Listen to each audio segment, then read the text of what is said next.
E, Amandinha, quando a gente fala de transtornos alimentares, eu achei bem bacana, porque aí, confesso, eu tirei da nossa conversa, eu não sabia o nome de todos, eu não sei a definição de todos eles que eu citei, mas quando eu levei lá pro pessoal responder, 40% das pessoas que responderam a enquete disseram que tem ou já tiveram compulsão alimentar.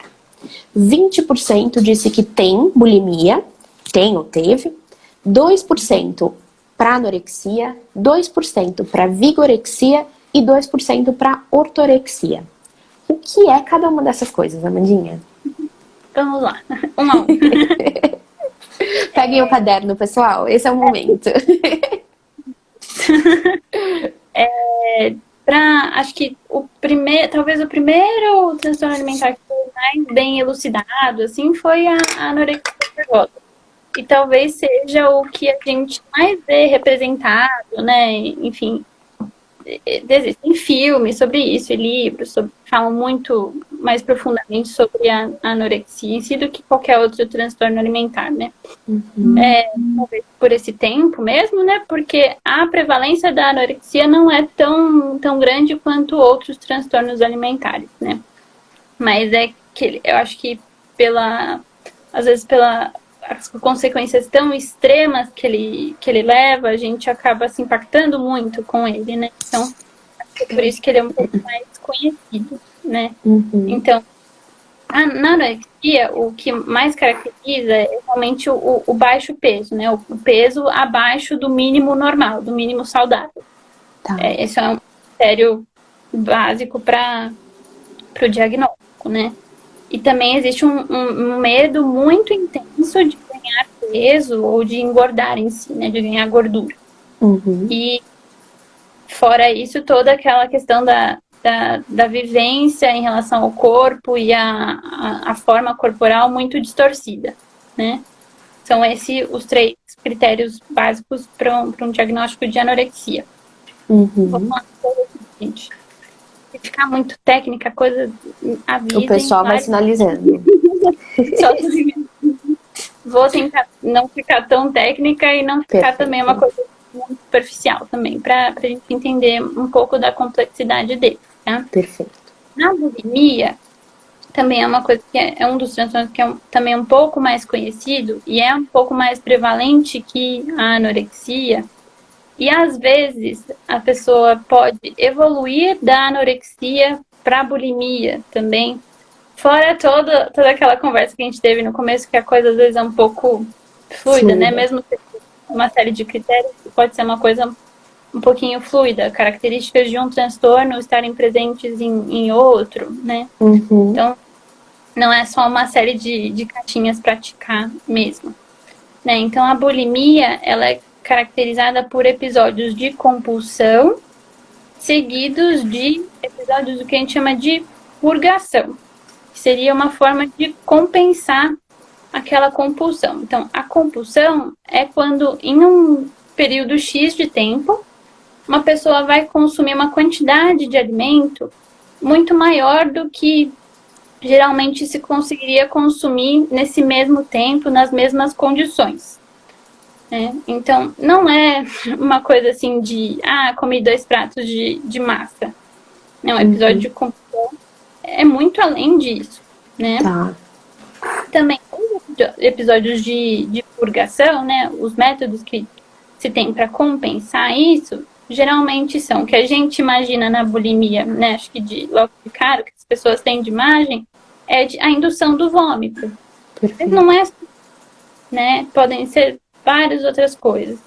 Uso de medicamentos, sejam laxantes, diuréticos, exercício físico em excesso também é um método de purgação, né? Então, às vezes as pessoas se limitam um pouco a acreditar que... Né, que é o vômito. Mas existe o jejum, pode ser um método de purgação, né? De compensação. Então, outras coisas que a gente tem que estar atento também, né? Então, para você tentar ajudar alguém que está, né, por perto de você, coisas que a gente precisa também. Não se limitar a essa visão, né, mais E na A anorexia, eu tinha muito essa visão mesmo, de que na anorexia você tinha o jejum completo, então eu não como nada, porque eu acho que qualquer coisa vai me engordar e eu não quero isso. E na bulimia eu como e vomito, como e vomito. Não é isso. Eu Não. posso ter outras coisas. Inclusive, na anorexia podem acontecer esses momentos de purgação também, sem ser só se restringir a não comer. Podem existir métodos purgativos que a gente associa mais com a bulimia, mas o que diferencia mesmo é a questão do peso, né? A pessoa com anorexia vai apresentar esse baixo peso, né? Ainda mais baixo do que a gente vê como mínimo saudável. Uhum.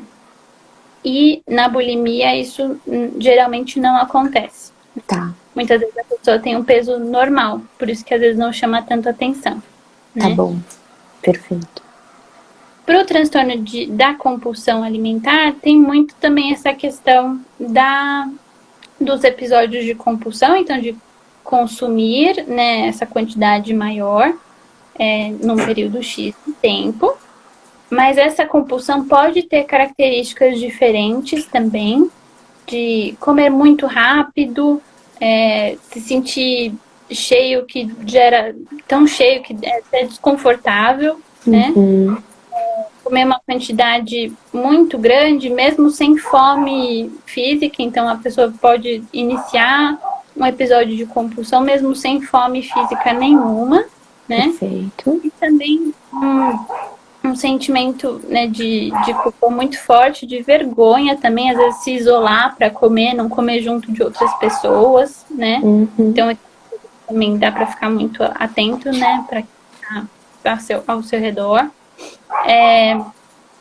Muitas vezes sentir culpado e deprimido depois de um episódio de compulsão, mas não tem a purgação, né?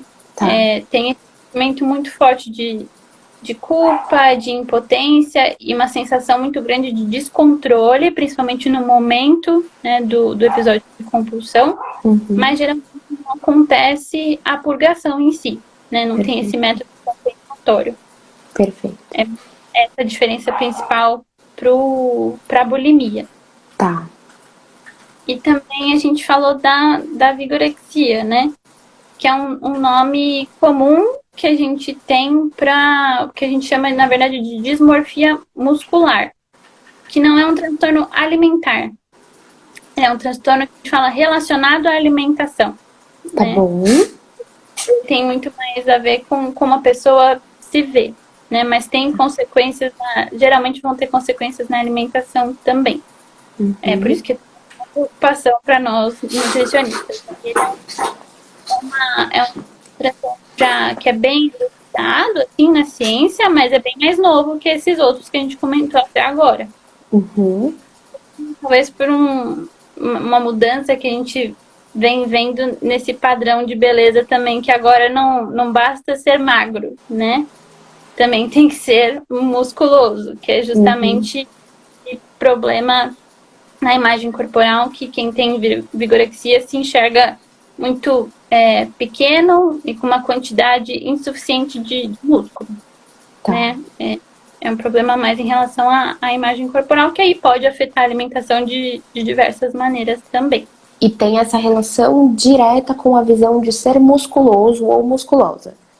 Isso, a pessoa acaba enxergando muito menor do que ela é, muito menos musculosa do que ela é, né? E pode estar aí muito ligado com a valorização desse tipo físico também hoje em dia. Por isso que é uma coisa mais recente, né? Perfeito. A gente não tinha tanto essa valorização, né? Hoje a gente vê muito, muito difundida, né? E é um transtorno alimentar um pouco diferente dos outros, porque ele é mais alimentar. Eu também já errando. É um transtorno alimentar, é relacionado à alimentação, que a gente vê muito mais em homens, né, do que em mulheres. Diferente dos outros, que a prevalência é maior em mulheres.